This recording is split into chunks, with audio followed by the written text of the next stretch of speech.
We have Nick Robertson for us in Islamabad, where so many of these negotiations and the discussions have been at least passing through. It's sort of the hub of this complicated diplomatic wheel right now. Nick, do you have any clarity on what's going on at this hour?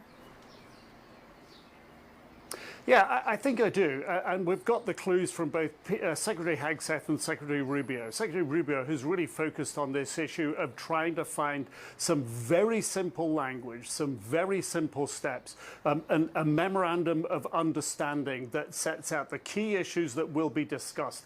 That is precisely what is in play and what is happening here. And we heard from Secretary Hegseth today say sometimes the actions of the IRGC go out with the bounds of what the negotiators want.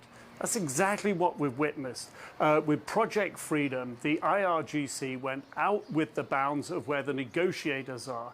For the negotiators to get to the table, and this is what President Trump was, that's what Secretary Rubio said today, President Trump just wants to get to the table to talk about these issues. And what everyone is trying to do is simplify those issues down, get them to just three or four very small issues that can be agreed upon so that the moderates here can actually get to the table and talk face to face to move the thornier issues forward. Because the more issues both sides present, the more the hardliners, certainly in Iran, jump on board. The more that Project Freedom pushed its agenda, the more that Epic Fury pushed its agenda, the more the hardliners in Iran stood up and had a bigger voice. If there is any hope of achieving what the president wants to achieve, which is talks, which is simple points to get into those talks, it is by pausing the kinetic activity. And yes, everyone who says that only gives the IRGC that greater sense of power and achievement of things they don't want to let go. What seems to be happening, and what my understanding of what is happening is, if you can get to the table, then you can push the IRGC's